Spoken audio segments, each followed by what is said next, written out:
안녕하세요. 우리아담입니다. 찾아주셔서 감사합니다. 항상 건강하시고 평안하시길 바랍니다. 좋아요와 구독으로 응원 바랍니다. 늘 재미있는 우리 야담 들려드리겠습니다. 감사합니다.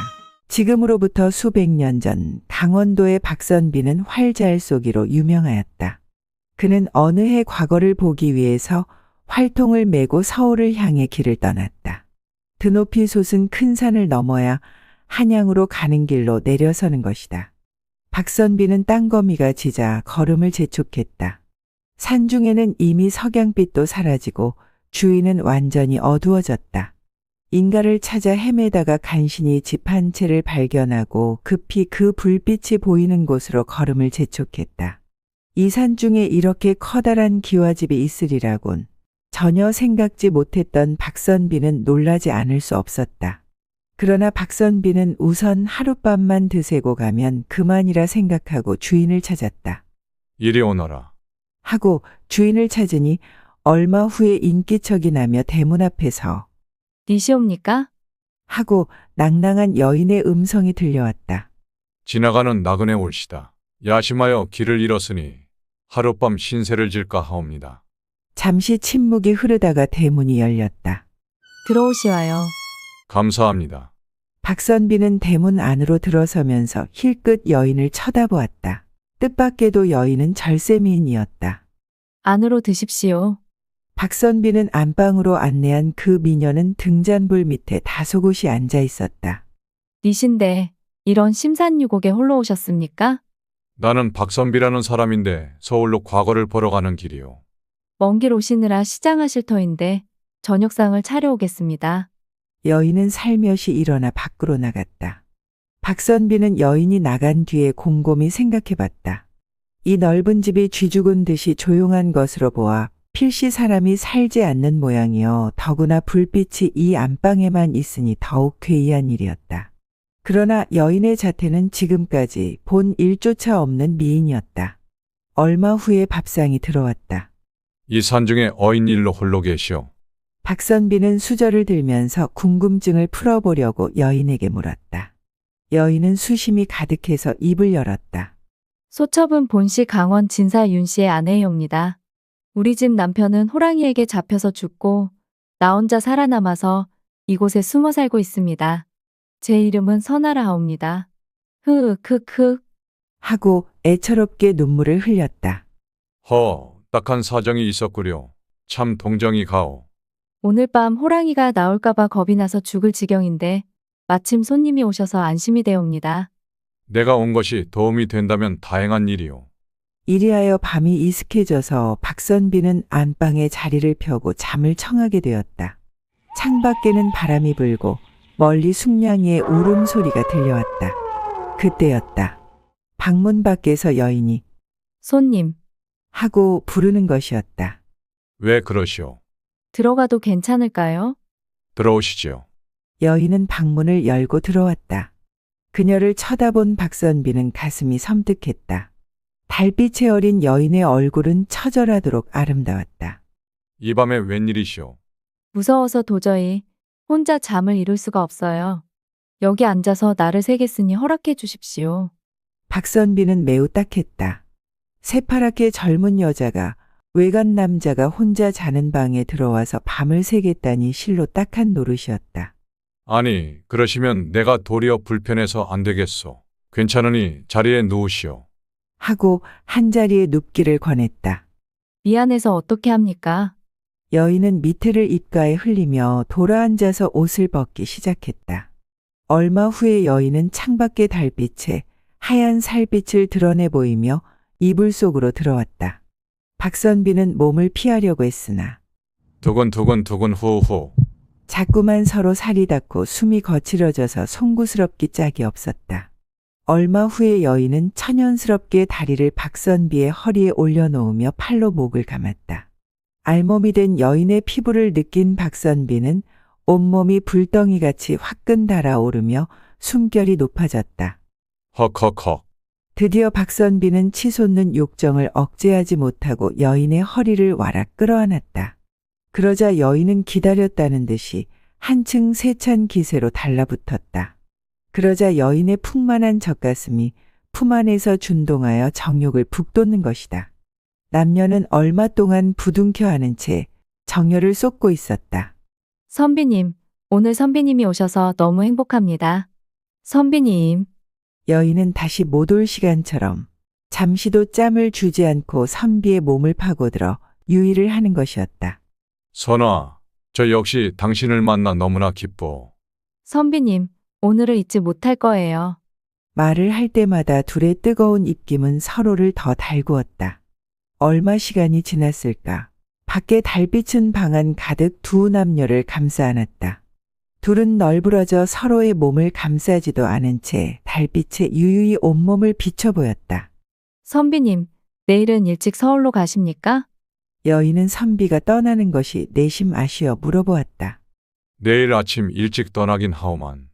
박선비 역시 가고 싶지 않은 눈치였다. 이튿날 눈을 떠보니 해가 중천에 떠 있었다. 선비님 일어나셨습니까? 아침 드시어요. 아, 내가 너무 늦잠을 잤나 봅니다. 박선비는 늦은 아침을 먹으면서 여인을 다시 한번 훑어보았다. 어제 달빛 때문이 아니라 너무 청초하고 눈이 부시게 아름다웠다. 선비님 지금 떠나시기에 늦은 시간이오니 오늘 하루 더 묵고 내일 일찍 가시는 게 어떻겠어요? 시간이 어중뛰긴 한데 하룻밤 더 묵고 가도 되겠소. 그럼요. 어차피 저 혼자이온데 선비님이 계시면 더 바랄 게 없지요. 그러면서 서둘러 나가 여인은 주안상을 차려왔다. 허허, 이래도 될런지 허허. 멋쩍어 박선비는 못 이기는 척 여인이 권하는 대로 잔을 들었다. 박선비 역시 못내 떠나고 싶지 않은 것이다. 여인은 다른 생각을 할까봐 연신 입에 음식을 먹여줬다. 그만 주시오. 이러다 탈나겠소. 아유 선비님도 힘을 쓰시는데 이 정도는 드셔야죠. 이제 배가 부르니 그만 먹어야겠소. 그럼 그만 드시고 주무세요. 그날 밤도 여인은 박선비를 놓아주지 않고 밤새도록 희낙낙 유의를 즐겼다. 박선비는 그런 여인이 싫지 않았다. 선비님, 오늘은 바람도 쐴 겸 근처 산책이나 하고 올까요? 그러죠. 산이 험하니 조심해서 다녀야 할 거요. 저는 이 산이 조금 익숙하오나 선비님은 조심하셔야 할 거예요. 박선비와 여인은 작은 고개를 오르락 내리락하며 소풍을 즐겼다. 그러던 중 문득 이곳에 이 여인과 함께 눌러 살까 하고 생각도 해보았다. 하루하루가 어떻게 가는지 시간이 쏜살같이 가는 것이었다. 박선비는 여인과의 나날이 꿈만 같고 너무나 행복하였다. 난 이 여인과 함께라면 언제 어디든 괜찮을 거야. 여인도 그렇게 생각할까? 하지만 이렇게 맨날 백수 건달처럼 놀고 먹을 수 없지 않은가? 하여 마음을 여러 번 다잡아 보았지만 여인을 보면 그런 생각을 잊어버리는 것이었다. 여인은 시간이 지나도 변함없이 박선비를 은혜하는 마음이 변치 않는 것으로 보였다. 박선비는 그 마음이 너무도 고맙고 사랑스러웠다. 선비님, 무슨 걱정거리가 있으시옵니까? 아무쪼록 마음 편히 계세요. 아니요. 너무 마음씀이 너무 고마워서 그러오. 호호호, 선비님도 그렇게 마음 써 주시니 저도 기쁘옵니다. 그렇게 여러 날이 훌쩍 지났다. 박선비는 여기서 계속 눌러 살 수는 없다고 생각했다. 그리하여 내일은 여기를 떠나야 할 것 같소. 선비님 벌써 떠나려 하시옵니까? 조금 더 있으시면 안 될까요? 선비는 난처했다. 그리고 여인이 권하는 술을 먹기만 하면 도통 정신을 차릴 수 없이 여인을 탐하다 늦은 아침이 되는 것이었다. 그래서 오늘은 술을 먹지 않고 그냥 자리라 다짐했다. 그동안 너무 음주를 하여 오늘은 그냥 자야겠소. 이 술은 수백 년 된 산삼으로 담근 술이라 몸에 좋으니 사양 말고 드시어요. 그날도 거절 못하고 술을 받아 먹었다. 그러다 밤이 깊어 술 기운에 잠이 들어버렸다. 시간이 얼마 지났을까 박선비는 무거운 중압감으로 가슴이 답답했다. 으악. 하고 기겁을 해서 비명을 질렀다. 그의 몸을 칭칭 감고 있는 것은 여인이 아니라 징그러운 구렁이였던 것이다. 박선비는 죽을 힘을 다해서 몸을 떼려고 노력했으나 그럴수록 구렁이는 더욱 압력을 가하는 것이었다. 너는 내가 누군지 아느냐? 구렁이는 여인의 음성으로 말했다. 너, 누구냐? 내가 며칠 전 낮에 활로 쏘아 죽인 숯구렁이의 아내다. 뭐라고? 나와 그는 금실 좋은 부부였다. 그런데 내가 내 남편을 죽였다. 나는 졸지에 과부가 되었다. 하도 원통해서 원수를 갚으려고 사람으로 둔갑을 한 것이다. 하고 커다란 입을 벌리며 붉은 혓바닥을 널름거렸다. 더 있다 잡아먹으려 했으나 내가 떠난다 하니 어쩔 수 없구나. 하고 커다란 입을 벌리며 붉은 혓바닥을 널름거렸다. 박선비의 목숨은 경각에 달렸다. 그런데 웬일일까? 이때 대청마루에서 종소리가 대행하고 울렸다. 종소리의 여운이 은은하게 울려 퍼지자 구렁이는 당황해서 어쩔 줄을 몰라 했다. 그러자 또 종소리가 대행하고 울렸다. 어떻게 된 노릇인지 구렁이는 깜짝 놀라 목을 움츠리며 슬며시 박선비의 몸을 풀어놓곤 어디론지 사라졌다. 텅 빈 집에서 종이 울린다는 것은 이상한 일이었다. 박선비는 밤이 새기를 기다린 후 새벽녘에 문을 열고 밖에 나가보니 대청마루 바닥에는 2마리의 꿩이 죽어 있었다. 며칠 전에 꿩 2마리를 구해준 일이 생각이 났다. 박선비가 한양으로 가는 길에 험준한 산을 거쳐가야 했다.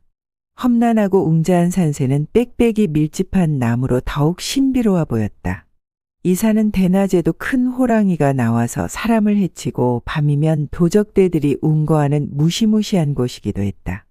박선비는 험한 산 중턱에 이르러 다리를 쉬면서 나무 등걸에 앉아 땀을 닦는데 어디서 깨객대는 소리가 들려왔다. 이상하게 여기며 가만히 귀를 기울이고 있으려니까 그 소리는 자기가 앉아있는 옆 나무 위에서 나는 꿩의 울음소리였다. 마치 살려달라고 애원이라도 하는 듯이 구슬프게 들리는 것이었다. 자세히 살펴보니 그곳에는 2마리의 꿩이 가엾게도 큰 구렁이에게 전신을 감기어서 금방 입안으로 삼켜지려는 순간이었다. 이것을 본 그는 꿩을 구해주고 싶은 생각이 들어서 곧 활을 당겼다. 팽팽한 활줄을 떠난 화살은 구렁이의 머리에 명중했다. 구렁이는 붉은 피를 쏟으며 땅 위로 풀썩 떨어졌다. 그러자 구렁이에게 감기어서 죽을 뻔하였던 2마리의 꿩은 기뻐서 어쩔 줄 모르며 파드득하고 서쪽으로 날아가 버렸다. 그리고 산속을 헤매던 중 이 집을 발견하고 머물렀던 것이다. 그 꿩은 은인에게 보훈을 하기 위해 목숨을 던져서 박선비의 생명을 구해낸 것이다. 그 꿩을 양지바른 언덕에 고이 묻고 죽음을 애도했다. 이 산은 기암괴봉으로 된 험한 산이지만 괴봉하는 석산이 아닌 순한 토산이요. 급한 여운과 아담한 소를 만들며 맑은 시냇물이 흐르는 절묘한 산인 것이다. 얼른 보아 천군만마가 삼엄한 창검을 휘두르며 나오는 듯한 괴봉 위에서 동쪽으로 눈을 돌리면 험준한 봉우리를 깎아 세운 그 아래로 날아갈 듯이 앉아있는 작은 절이 보인다. 구렁이에게 빼앗길 생명을 꿩에게 구원받은 박선비는 그 후 서울로 가는 것을 그만두고 그곳에 길을 닫고 꿩이 죽은 자리에 절을 세워 불도를 닦으면서 꿩의 영혼을 위로하였다고 전하여 온다. 우리 야담 잘 들으셨습니까? 오늘은 은혜를 갚은 꿩에 대한 이야기였습니다. 우리 속담에 사람은 구하면 앙분을 하고 짐승은 구하면 은혜를 한다. 라는 말이 있습니다. 사람은 죽을 고비에서 구하여 주면 그 은혜를 쉽게 잊고 도리어 은인에게 앙갚음을 하지만 짐승은 죽을 고비에서 구하여 주면 은인을 따른다는 뜻으로 은혜를 쉽게 잊어버리는 사람은 짐승만도 못하다는 것이죠. 여러분의 은혜를 감사히 여기며 좋은 이야기로 계속 찾아뵙겠습니다. 감사합니다. 우리 아담이었습니다.